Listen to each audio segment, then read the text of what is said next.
మనకు రామాయణంలోనూ భారతాంతర్గతంగా కనపడుతుంది. ఏంటంటే రాముల వారు రాజ్యం చేస్తున్న కాలంలో ధర్మము 4 పాదాల మీద ఉండేది. మనుషులు సహజంగా వృద్ధులైపోయి పండిపోయిన తర్వాతే రాలిపోయేవారు. చిన్నపిల్లలు రాలిపోయేవారు కాదు.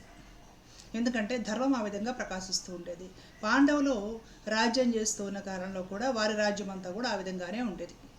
ఎప్పుడు ఎవరికి మరణం రావాలో ఆ టైం వచ్చినప్పుడే మరణం వచ్చేది తప్ప పసిపిల్లలు పోవడము ఇలాంటివి ఏమీ ఉండేది కాదనమాట. ధర్మము 4 పాదాల మీద నిలిచి ఉండేది. ఆ రాజుల ధర్మవర్తనం ఆ విధంగా ఉండేది. వారు ఆ విధంగా ధర్మం పాటించి ప్రజల చేత పాటింపజేసేవారు కాబట్టి ఆ ధర్మనిష్ట, ఆ తపశక్తి వలన అప్పట్లో ఆ రాజ్యాలు అలా ఉన్నాయి. మరి ఇదేమిటి అంటే ఘోర కలియుగము. ఈ ఘోర కలియుగము ఎవరి మీద ప్రభావం చూపిస్తుంది అంటే పసిబిడ్డల మీద ప్రభావం చూపిస్తూ ఉంటుందన్నమాట. ఈ రోజుల్లో మనము ఈ సోషల్ మీడియాలో ఎక్కువగా తరచుగా రెగ్యులర్గా ఉంటున్న మాట ఏంటో తెలుసా? చిన్న పాప ప్రాణాలు నిలవు, 16 కోట్ల రూపాయలు ఇంజెక్షన్ వేయించాలి. చిన్న బాబు ఈ వ్యాధితో బాధపడుతూ ఉన్నాడు, ప్రాణాలు నిలిచే పరిస్థితి లేదు, 16 కోట్ల రూపాయలు ఇంజెక్షన్ వేయించాలి. తల్లిదండ్రులు చూస్తే ఆర్థిక స్థితి లేకుండా పేదరికంలో ఉన్నవాళ్ళు కాబట్టి దాతలందరూ సహాయం చేయాలనేసి ఒక ఫండ్ రైజింగ్ పెట్టేసి ఆ విధంగా అన్ని కోట్లు ఏర్పాటు చేపించేసేసి ఆ ఇంజెక్షన్ చేపిస్తూ ఉన్నారు. ఇది ఇంతకు ముందు రోజుల్లో అప్పుడప్పుడు ఎప్పుడైనా ఒకసారి మనము ఏ సంవత్సరానికో 2 ఏళ్ళకు ఒకసారో ఇలాంటి న్యూస్ చూసేవాళ్ళము. ఈ మధ్య కాలంలో ఈ న్యూస్ తరచుగా చూడడానికి దొరుకుతుందన్నమాట. రెగ్యులర్గా ఎవరో ఒకరు ఈ పాప ప్రాణాలు నిలవో 16 కోట్ల రూపాయల ఇంజెక్షన్ వేయించాల్సిందే, ఈ బాబుకి సమస్య ఉంది 16-17 కోట్ల రూపాయలు ఇంజెక్షన్ వేయించాలి, అందరూ డబ్బు ఇవ్వండి అంటే ఒకనొకప్పుడు అతి అరుదుగా కనిపించే ఈ వ్యాధి ఇప్పుడు పిల్లల్లో రెగ్యులర్గా కనపడుతున్నమాట. అంటే ఇది రెగ్యులర్ అయిపోయింది. 16 కోట్ల ఇంజెక్షన్ అనేది జొంజెన్స్మాను సూచిస్తుంది. అది స్పైనల్ మస్కులర్ ఆట్రోఫీ టైప్ 1 అరుదైన మరియు ప్రాణాంతకమైన జన్యుపరమైన నరాల కండరాలకు రుగ్మతకు చికిత్స చేయడానికి ఉపయోగించే అత్యంత ఖరీదైన ప్రాణరక్షక జన్యు చికిత్స.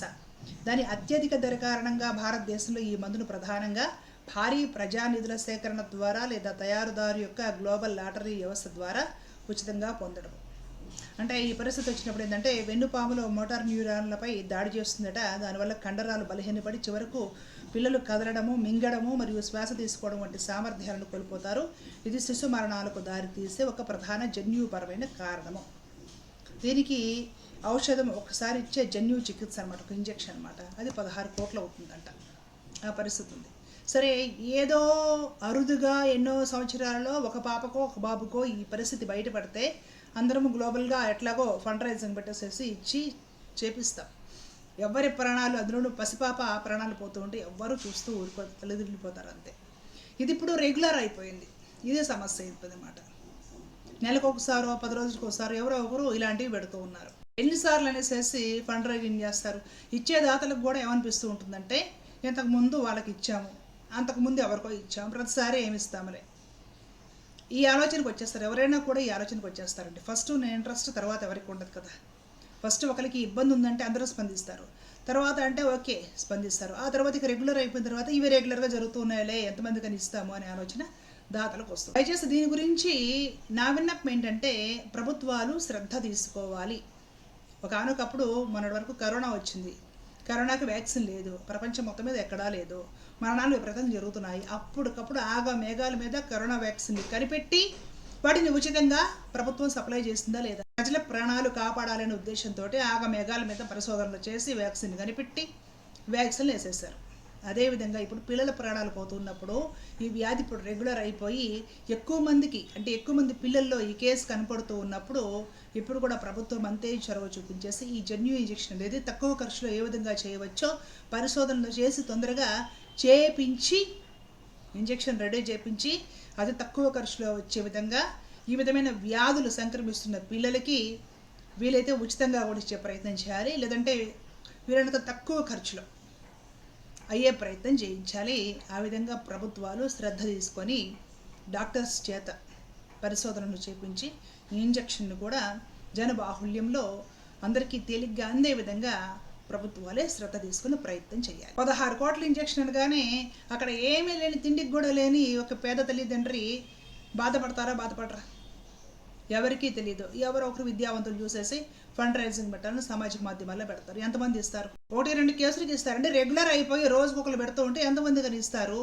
అందకపోతే పరిస్థితి ఏమిటి? వాళ్ళ ప్రాణాలు పోవో ఆలోచించండి. కాబట్టి ఈరోజు పిల్లలే రేపటి పౌరులు కాబట్టి వారి భవిష్యత్తు, వారి జీవితం దృష్టిలో ఉంచుకొని, పైగా భారతదేశంలో ఈ పిల్లలు ఎవరైతే ఉన్నారో పిల్లల్ని కనడం కూడా గణనీయంగా తగ్గిపోతూ ఉంటుందన్నమాట. ఎక్కువ మంది ఇద్దరిని కంటున్నారు, చాలామంది ఒకళ్ళనే కంటున్నారు. ఆ ఒకళ్ళు కూడా చనిపోతే ఏంటి పరిస్థితి? ఇవన్నీ దృష్టిలో ఉంచుకొని ఇలాంటి పిల్లలకు వచ్చే వ్యాధులకు సంబంధించి మందులు కోట్ల రూపాయలు ఖర్చు అవుతూ ఉంటే శ్రద్ధ పెట్టి పరిశోధనలు చేయగలిగితే చాలా తక్కువ ఖర్చులో తక్కువ రేట్లో అందించే విధంగా కూడా ఫలితాలు వస్తాయి.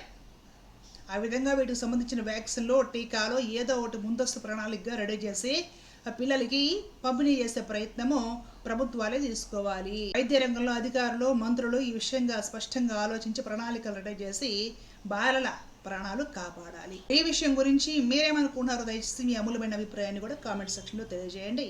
జై హింద్.